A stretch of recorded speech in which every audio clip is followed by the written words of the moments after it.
Ladies and gentlemen, when we talk about configuration, we need to understand two things which actually help understand the configuration. One is the structure, another is the structure of power in the organization. Now we are moving to a very important part which is actually offering us the examples of different configurations. These different configurations, 6 or 7, we'll talk about with the understanding of their different as well, are some conceived ideal configurations of the organizations. And these have also been contributed by Henry Mentzberg.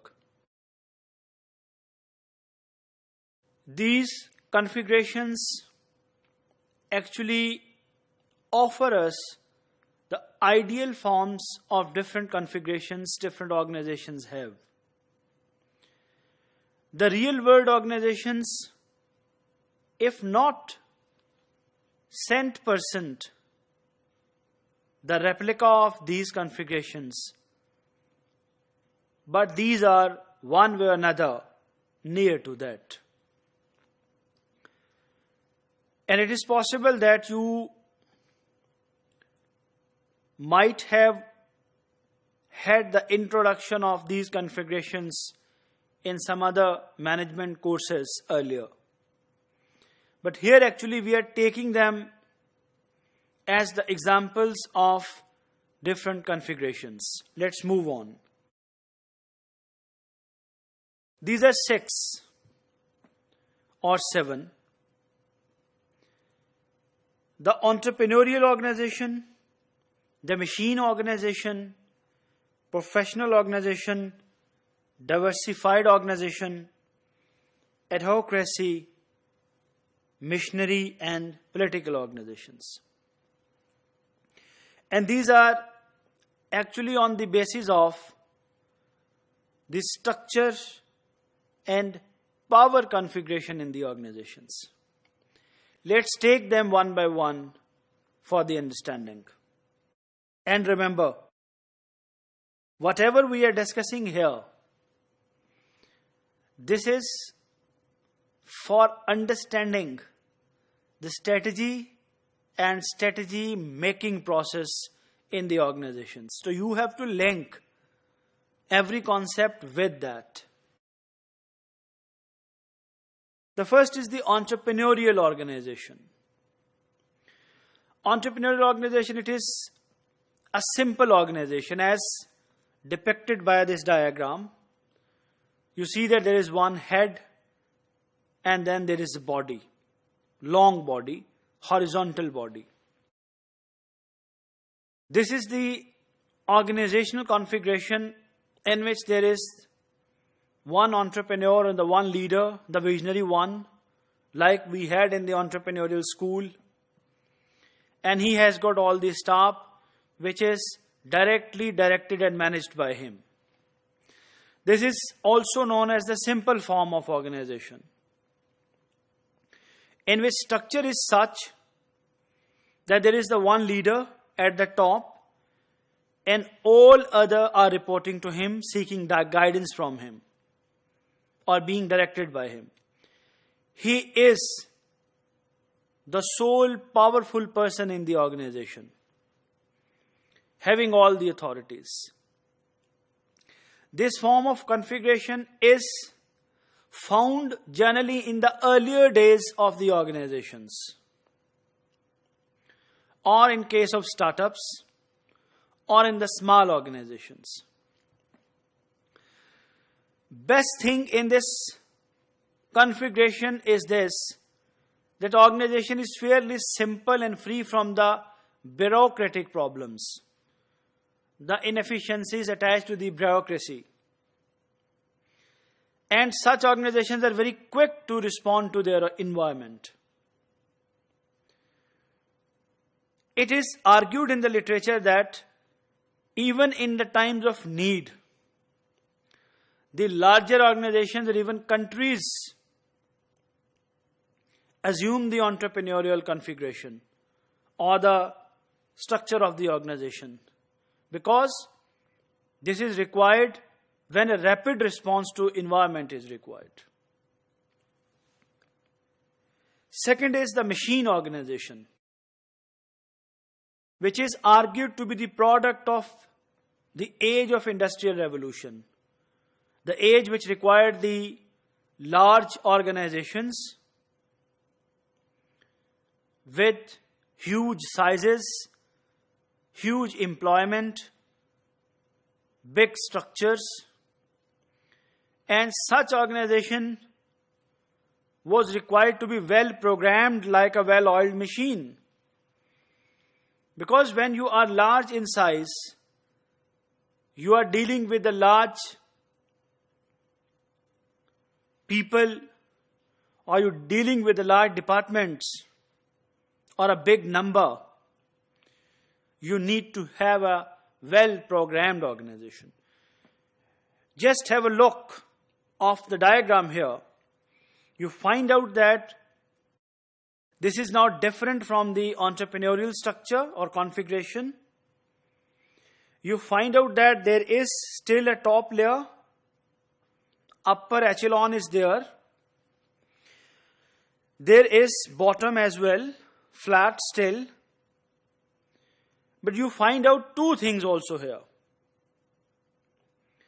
You find out that on the left and right there are also two big, thick layers. When organization becomes large,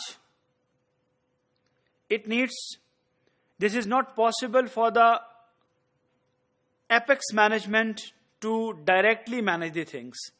They need the support of support staff and the techno staff, which could help in planning and organizing the activities, or even controlling. So the machine organization is the configuration which is generally experienced by the large-scale organizations. Maybe in the private sector and the public sector.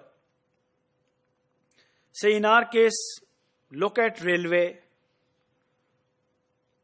look at Pakistan Postal Services. You would find out their configuration as a machine structure. And in the machine organizations, there are also more than one centers of power. And if you're really interested to revisit the power in politics, revisit the power school of strategy. The machine organization is very suitable to manage the large-scale projects, but it also has got some downsides. It's large, it involves large-scale bureaucracies, and there are resultantly inefficiencies and delays in the response to the environment. Then there is professional organizations. Just think of an hospital. Think of a laboratory. Think of a university, say. These are the professional centers actually. And in such organizations, you find out that the bottom is flatter and fairly large in its size. Yes, top is there, and with the top you find out there is also a thick layer, one thick layer on the right. This is there to support. But in professional organizations, the professionals are fairly autonomous in their operations. Say in hospitals, large hierarchies may not work because every physician or doctor or surgeon has to be independent or well autonomous in his working. He does not need to seek guidance at every step. And in professional organizations, there is a well-set SOP which has to be followed. Same is the case with the universities. Then, diversified organization. This is actually the configuration of an organization which has got many divisions, and each division is fairly autonomous and may be distinct from other with reference to its market or its product, or the combination of the product and market. Example of a multi-campus university can be taken here, and you see that there is a cover of the organization larger, but there is no center find out. And within that larger cover, you can see in the diagram there are autonomous units. And at the top there are two layers to support or manage this, but these are the loose layers. These are well suited where a one conglomerate is operating, or a one big organization is operating with diversified units, in which each unit requires autonomy, because the centralized control can harm their operations. And there are, of course, multiple centers of power. Then the Adhocracy organization. It is the flexible form of the organization. Flexible like a filmmaking company, which has to take the innovative steps in order to remain relevant in its environment. So Adhocracy is, if you see that, there is the organizational structure, but there are also dots at the bottom showing the flexibility in the structure. So it can take different forms as suitable or as may be required in the environment. Then there are missionary organizations, church or the religious organizations, religious schools, which have very rich and very strong culture, driven by a mission. You see that there is the diagram is like a sculpture. It looks like the sculpture of Buddha we see, or you must have seen somewhere, representing there is a mission and the organization is centered by the mission. These are generally non-profit, non-commercial organizations, rich in their culture, but these are not flexible. And finally, there is a political organization. You see that there are, look at the picture, look at the diagram, and you find out that there are many arrows representing different centers of powers. And a political organization is the one which has got very loose control. And there is politics everywhere. Generally, the large-scale organizations, when they lose their central management, they convert into the political organizations. And it is argued in the literature that such organizations actually fail to cope with the changing environment and resultantly die. Ladies and gentlemen, now let's look at the difference among the different configurations. You see that there are 6 or 5 configurations given here. Simple structure means entrepreneurial.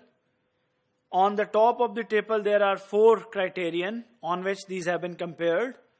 Configuration, prime coordination mechanism, key part of organization, type of decentralization.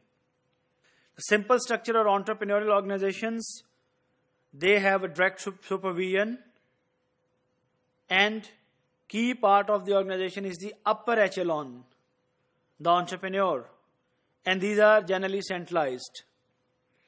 Machine bureaucracies, there is standardization of work processes. Key part of the organization is the technical staff. And there is limited horizon decentralization, mostly there is centralization. Professional bureaucracies, standardization of skills. Then operating level, the surgeons and doctors in hospital. And there is vertical and horizontal decentralization. Then the divisionalized or diversified organizations, standardization of outputs. Middle level is really strong, and there is limited vertical decentralization. Adhocracy, their mutual adjustment. Support staff is really critical, and there is selective decentralization.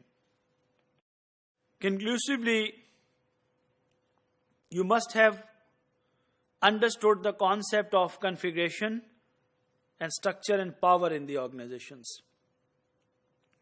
Remember that the configurations the configuration one organization assumes or has really affects its strategy. Thank you very much.